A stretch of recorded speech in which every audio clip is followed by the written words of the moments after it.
امیزان فیس دوستانو هر جنس چې موږ تاسو امیزان کې پلورو که موږ تاسو امیزان اف بی ای کوو یا اف بی ام کوو باید فیس باید موږ تاسو امیزان ته ورکو.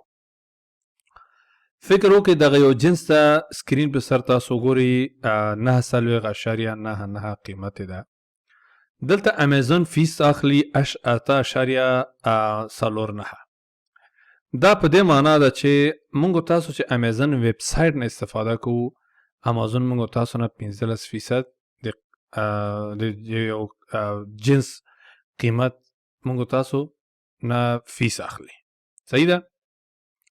چې له 9.99 کده 15% تاسو وګورئ 8.09 راځي.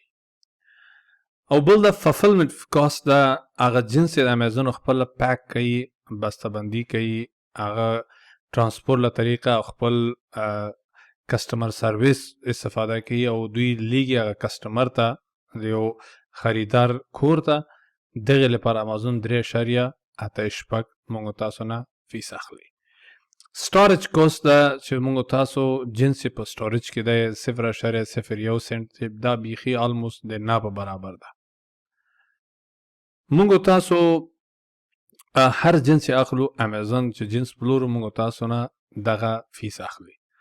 راتلونکي درسونو کې موږ تاسو د اف بی ای کیلکولیټر باره کې درس وایو. هر جنس موږ تاسو امیزون کې پلورو هغه موږ د اف بی ای کیلکولیټر له لارې ګورو چې موږ ته نه فیس څونه اخلي، ففلمنت کاست څونه راځي، او خپل شپمنت معلومو، او خپل خرید معلومو. بیا آخر کې موږ تاسو معلومولی شو چې زمونږ خالص درآمد خالص ویا خالص عاید څونه ده. دا په بعد راتلونکي درسونو کې اف بی ای کیلکولیټر باره کې تشریحاً خبرې کوو. دوستانو امیزون اکاونٹ مخکې ما تاسو سره امیزون اکاونٹ باره کې خبرې وکړو. امیزون کې موږ تاسو 3 نوع اکاونٹ لرو. یو انډیویجوال اکاونٹ ده، بل پروفیشنل اکاونٹ ده، او بل بزنس پروفیشنل اکاونٹ ده. انډیویجوال اکاونٹ چې ده دوستانو دغه فری ده، ماهانه کوم چارجز نه لري، کوم فیس نه لري، مګر هر جنس چې پلورو موږ تاسو نه د امیزان فی ففلمنت فی نه بغیر 0.99 سنت یعنی $1 نور هم فیس اخلي.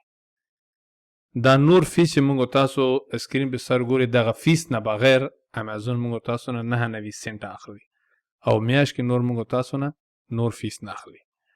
او که موږ تاسو پروفیشنل اکاونٹ واخلو یا بزنس پروفیشنلی موږ تاسو نه $40 د میاشت فیس اخلي او $40 نه بعد چې هر څونه جنس موږ تاسو پلورو د جنس پلور په سر موږ تاسو نه 99 سنت نه اخلي.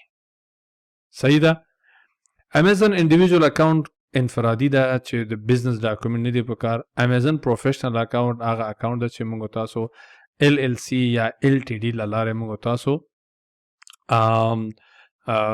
جوړولی شو.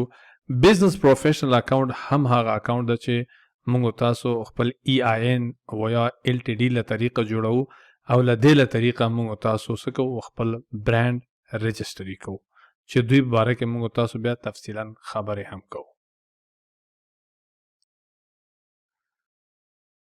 دوستانو موږ تاسو د پرایویټ لیبل بزنس چې لولو دا بعض مهم مراحل دي چې د باید موږ سر ته ورسوو او د هر مرحله په باره کې موږ تاسو تشریحي درس لولو او هر مرحله د یو بل مرحله سره تړلې ده او هر مرحله ډیر مهم ده.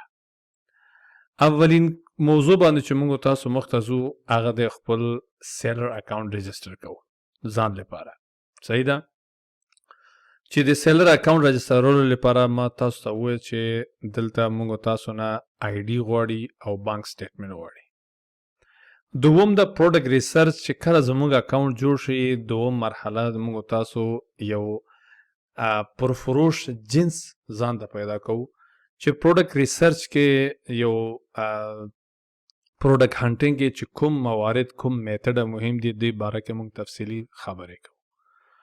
دوم پروډکټ ریسورسینګ دا چې کله مونږ یو اکاونټ هم جوړ شي یو ښه پروډکټ پیدا کو دا بیا کوم ځای نه واخلو سپلایر د کوم ځای نه یي، امریکا کې، چاینا کې، سپلایر سره موږ څنګه خبرې کوو، دلته کوم شرایط مهم دي، هغې باره کې موږ تاسو تفصیلي خبرې کوو. دریم سټیپ چې کله موږ صحیح پروډکټ سورس که، بیا موږ هغه لیست کوو په امیزان کې.